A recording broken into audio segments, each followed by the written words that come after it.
Okay, we've been studying about the time period when the children of Israel, both the northern nation of Israel and the southern nation of Judah, had been carried away into captivity. Judah has been in captivity for 70 years now. Isaiah and Jeremiah had prophesied they would return to Jerusalem and to Judea. Isaiah specifically said it would be a King Cyrus who would give the command to go back. Cyrus was not born yet when he gave the prophecy. Daniel spends some time reading these prophecies, and he does some math, and he realizes, you know what? The Babylonian Empire doesn't exist, and Jeremiah said we would be in captivity to Babylon for 70 years. So obviously that's over. And we've got a king named Cyrus on the throne. I think it's time for all this to happen. So he prayed. He repented of the sins of his nation. He brought his people before God. God sent Gabriel to speak to him. Gabriel gave him a timeline and said, you know, there is going to be a command to go back, and you have 490 years. The Messiah will come. Everything will be good. The covenant will change. Everything will be different after the Messiah. So that's the allotted time for your nation. And it won't be in your lifetime, so don't stress about it. Legend says that Daniel took these promises to Cyrus and showed him the prophecies. And Cyrus said, well, you know, if a dude said I was going to do this before I was even born, I might ought to do it. And so he gave the command that all the children of Israel could return to Judea.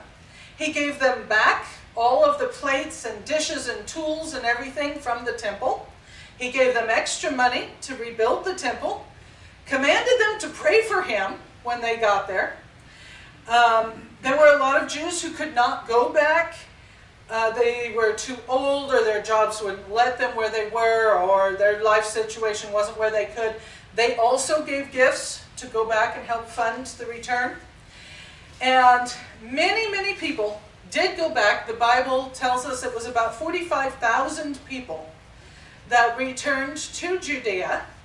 Certainly nothing like the couple million that was probably there before they were attacked by Assyria and Babylon. But 45,000 people's quite a caravan. And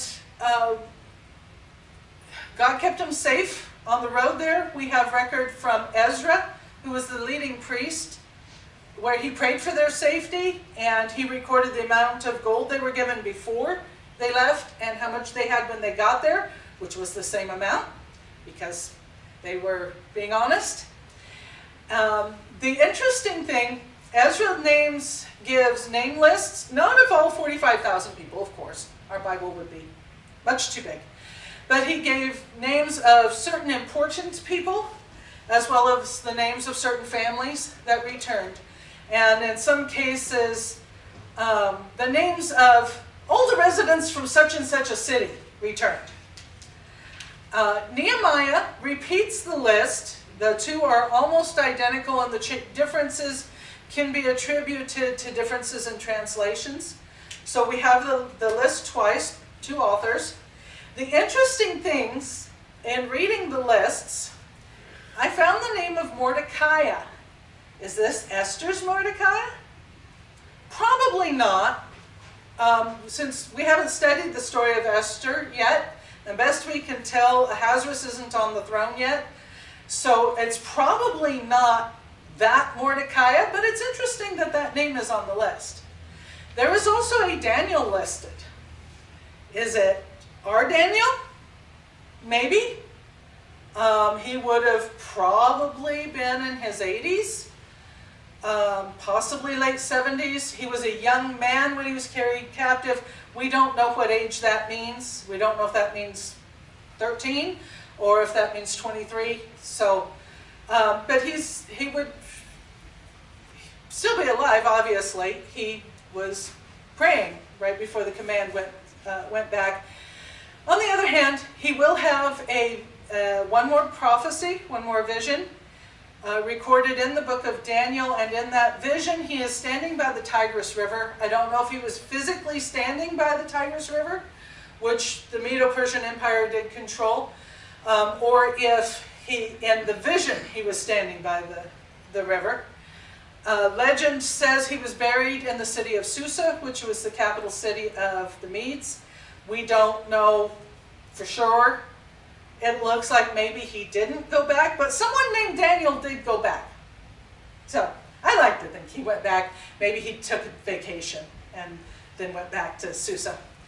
The other three interesting names that I found were Hanani, Mishael, and I don't remember the third one. But if you look at the first chapter of Daniel, those three names are the names of Shadrach, Meshach, and Abednego before Nebuchadnezzar changed their names. So I like to think, those were really common names found throughout the Bible, but I like to think that that's Daniel's three friends, that they got to go back to Jerusalem. I did read one comment on the internet that there is a Jeremiah listed, and the belief that possibly the Jeremiah was the one they meant.